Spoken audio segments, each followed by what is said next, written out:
Our team choose to perform financial performance analysis in Carlsberg Brewery Malaysia Berhad versus Dutch Lady Industries for company to invest. Carlsberg Brewery Malaysia Berhad. It was listed on the main Bursa Malaysia Securities Berhad in December 1969. It's mainly in the domestic market. It manufactures and distributes beer. For Dutch Lady Industry Berhad, it was listed on Bursa Malaysia in 1968. And this company produced malt and be listed as the first malt company on the countries during 1968. My name is Afina Izzati binti Rizwan. First of all, I will talk about the financial ratio analysis in profitability ratio. Profitability ratio has measure three kind of ratio which are gross profit margin, operating profit margin, and net profit margin before and after tax. So, first gross profit margin.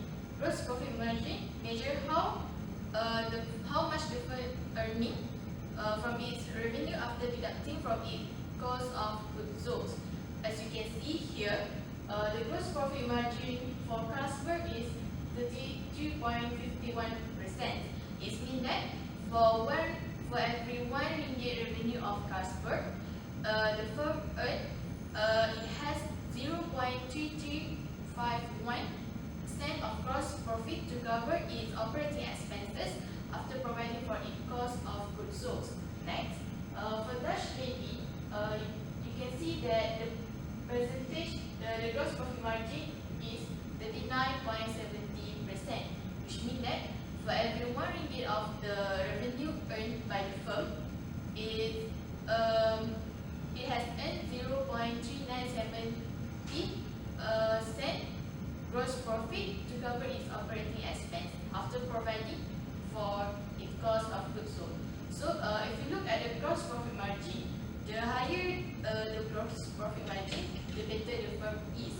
So, here we can see that Dutch Lady has a better gross profit margin than Carlsberg. Next, operating profit margin. The operating profit margin for Carlsberg is 70.50%.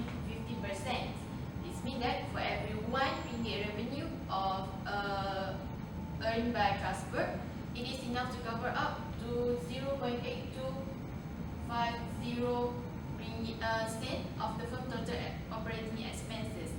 So, while the operating profit margin for Dutch Lady is 16.58%, it means that for every RM1 earned by Dutch Lady, the revenue is enough to cover up to 0.8342 cent of the firm total operating expense.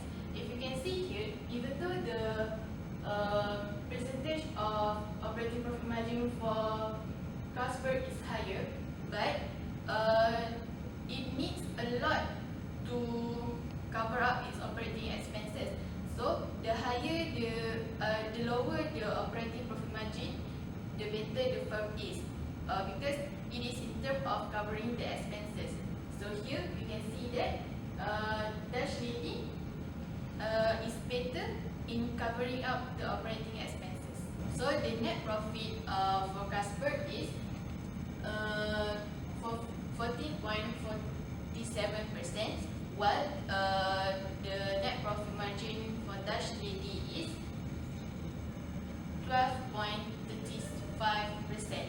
Here we can see that Carlsberg net profit margin is higher than Dutch Lady. So it means that the net profit margin, the profit of Carlsberg is higher than Dutch Lady.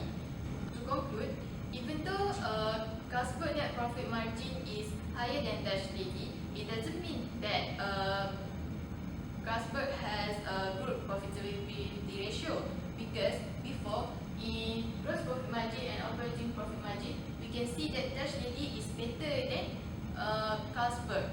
So, in my opinion, Dutch Lady is better than Carlsberg, because in operating profit margin, it's already shown that Dutch Lady is better than covering up the operating expense than Carlsberg. My name is Aida Azani binti Ismail. Next, we move to liquidity ratios. There are 8 ratios that are considered under liquidity ratios. Firstly is current ratio. Current ratio allows us to look at the company's assets that are relatively liquid in nature and match them to the short-term liabilities of the company as it compares the ratio of current assets to current liabilities. From the graph, we can see that Dutch Lady Milk Industries Berhad has a lower current ratio than Carlsberg Brewery Malaysia Berhad, which means for every RM1 of current liabilities that Dutch Lady Milk Berhad has, it worth 95 cents of the current assets of the current liabilities.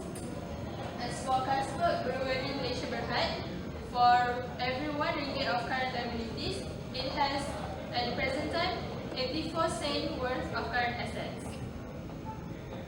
Although current ratio below than 1 might indicate that the company may have difficulties to pay its liabilities on time, it does not always show a critical problem. As for acid test ratio, which is also known as quick ratio, it measures the ability of the company to use its quick assets to pay its current liabilities.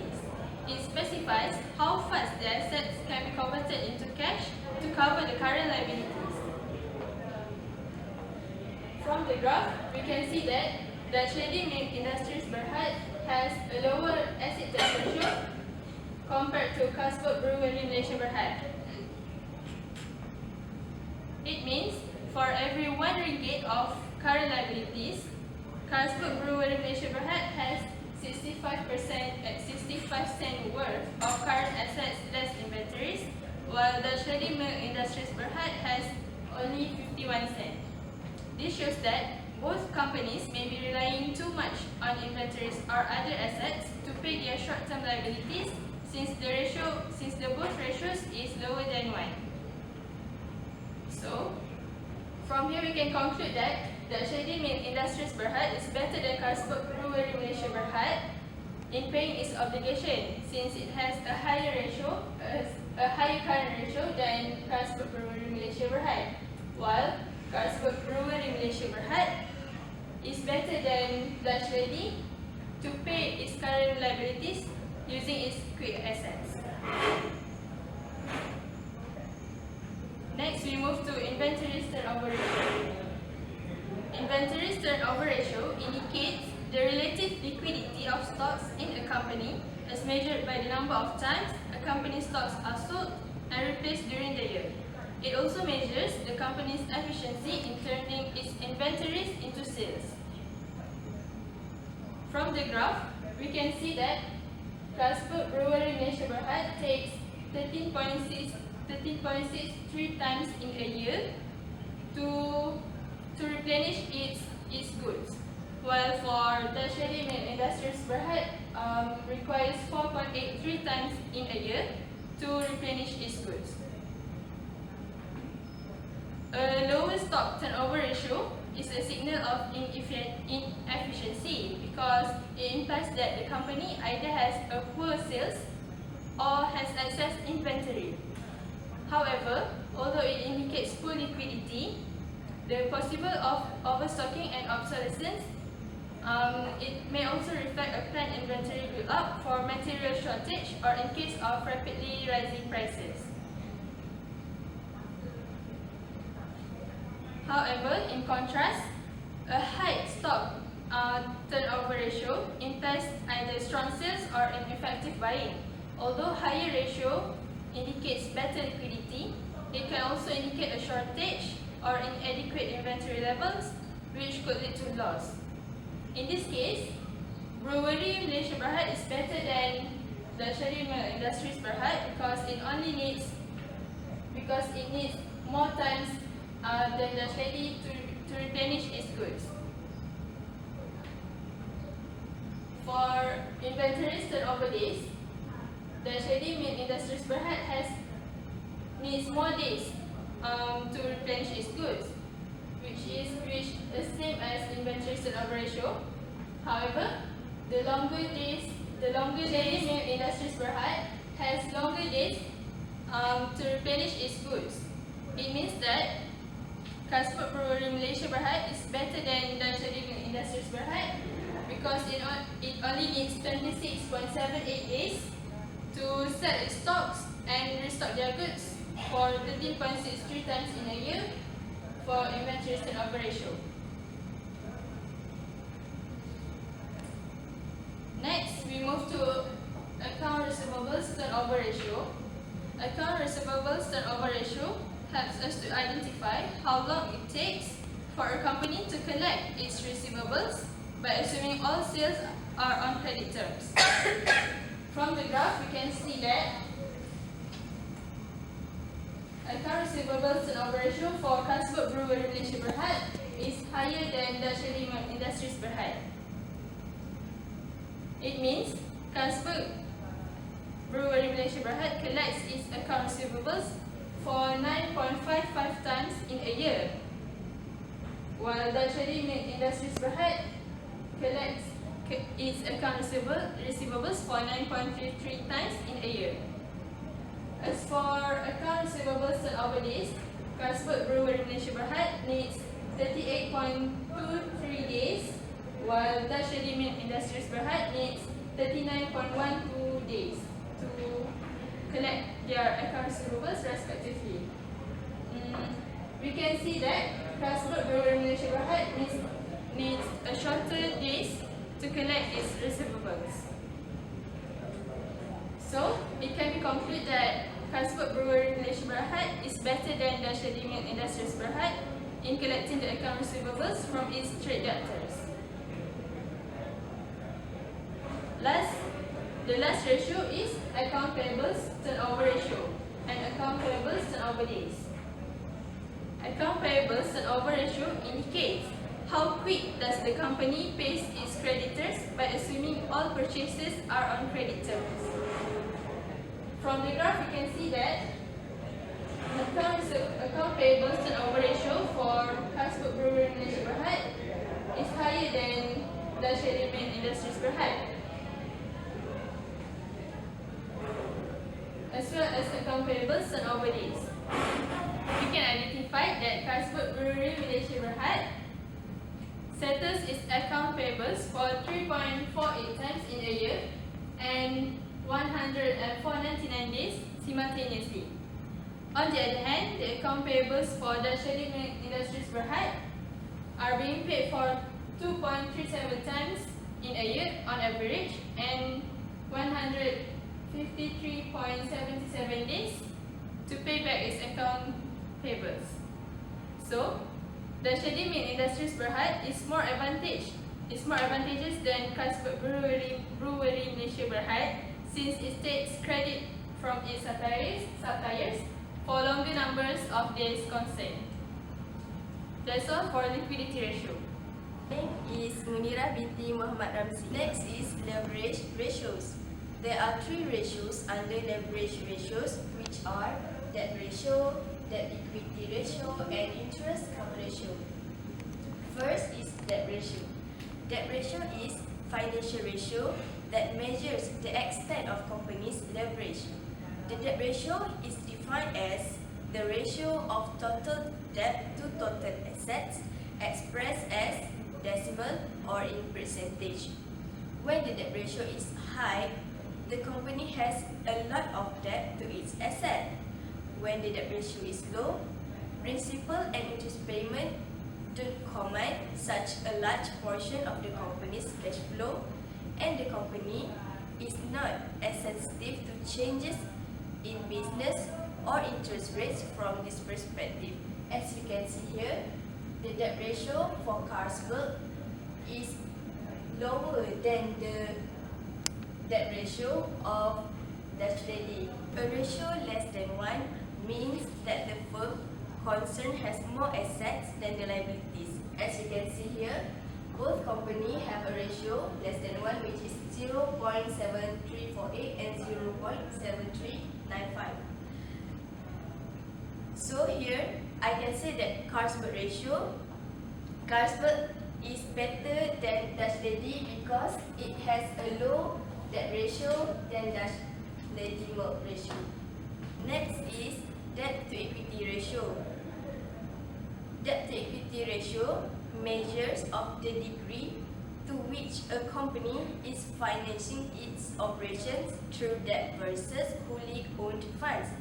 More specifically, it reflects the ability of shareholders' equity to cover all outstanding debt in the event of a business downturn. Ratio less than 1 indicates that the portion of assets provided by stockholders is greater than the portion of assets by creditors.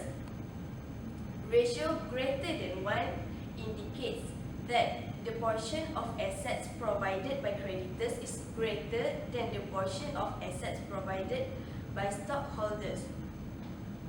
Both companies have ratio less than 1, which is 0.0889, and for Dutch lady 0.06201, means that the portion of assets provided by stockholders is greater than the portion of assets provided by creditors.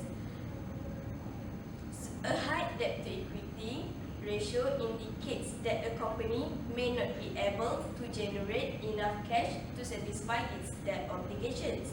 However, low debt to equity may also indicate that the company is not taking advantage of the increased profits that financial leverage may bring.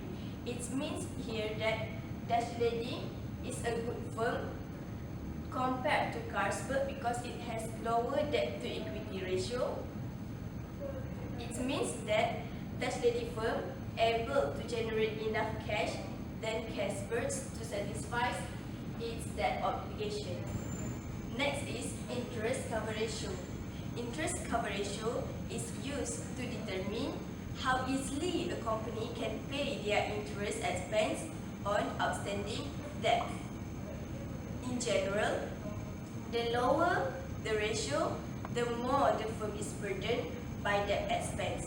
The higher the ratio, the less the firm is burdened by debt expense. An interest coverage ratio below than 1 indicates that firm is not generating sufficient revenues to satisfy interest expense. As we can see, both Carlsberg and Dutch lady milk company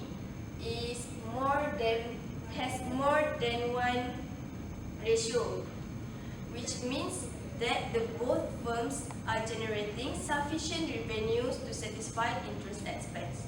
For both firms, the interest cover ratio is greater than 1.5, means that both firms have a good interest cover ratio. Therefore, Dutch lady is better than Carlsberg in purchasing its interest expense. My name is Nurul Nabila Husna binti Mahmud. For efficiency ratio, it has earning per share, return on capital employed, return on asset, and return on equity. Right. Efficiency ratio measures how efficient the management of the company. Okay, earning per share. For Carlsberg, it gains 199.99 cent, and for Dutch lady, it gains 202.26, which means the difference between these two is 10.27. Alright. This implies that Dutch lady generate a higher amount of profit. It means that Dutch lady has more money available to distribute to ordinary shareholders as dividends or reinvest in the business. Okay. Next, return on capital employed. Return on capital employed means the ratio measures how well a company is generating profit from its capital. Okay, as we can see, return on capital employed, Carlsberg gain higher than Dutch lady, which the difference is 0.3034, right? The higher the return on capital employed, the better, because amount of profit that a worker give to the company is higher according to the productivity in working. Alright. Carlsberg gained 183.28, which is higher than Dutch Lady, which with a slightly difference 0.3034. This means the Carlsberg is more efficient because the higher the return on capital employed, the better, because the amount of profit that a worker can give to the company is higher according to the productivity in working. Okay. For the next is return on asset. Return on asset shows the percentage of how profitable a company's assets are in generating revenue. As you can see, the Carlsberg gained higher than the Dutch Lady with a slight difference of 0.1003. This means that the Carlsberg is earning more money in less investment. Therefore, the Carlsberg is more efficient than the Dutch Lady. For the next is the return on equity. Okay, as you can see, the return on equity, the Carlsberg gained more than the Dutch Lady with a slight difference 0.3568. This means that Carlsberg is earning more money by using less amount of equity financing to fund operations. As the conclusion, Carlsberg is more efficient than Dutch Lady in their management. However, Dutch Lady also has its advantage in getting a higher earning per share. As we conclude, the Carlsberg is more efficient in their management rather than Dutch Lady more. However, this is because the Carlsberg will have a higher return on capital employed and return on asset and return on equity. However, the Dutch Lady also have their own advantages in getting a higher earning per share, as it generate a higher amount of profit to distribute to ordinary shareholder as dividends or reinvest in the business. It the Dutch Lady has its own advantage in earning a higher earning per share, as it generates a higher amount of profit and has more money available to distribute to ordinary shareholders as dividends or invest in the business. As a conclusion, from what we had calculated and interpreted, we can see that actually both companies have a great performance.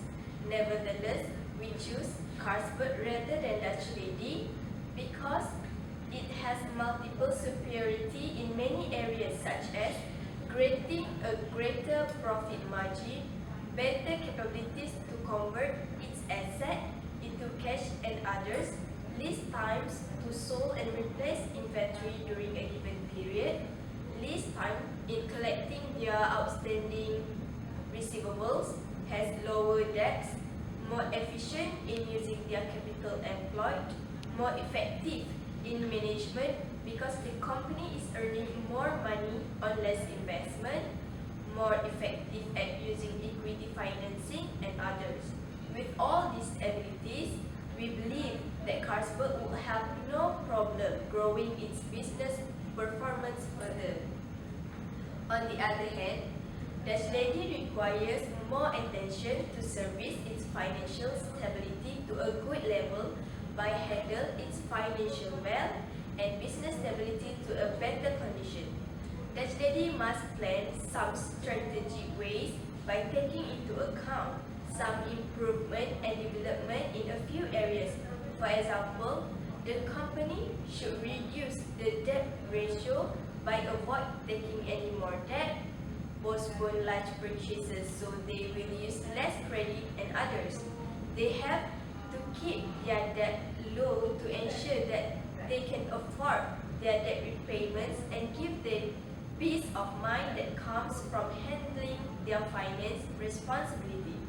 After taking into consideration each and every benefit for both companies, even though Dutch Lady has lower ratio in several areas compared to Carlsberg, it is acknowledged that both companies have the ability to further their firms and be more efficient in terms of generating future returns.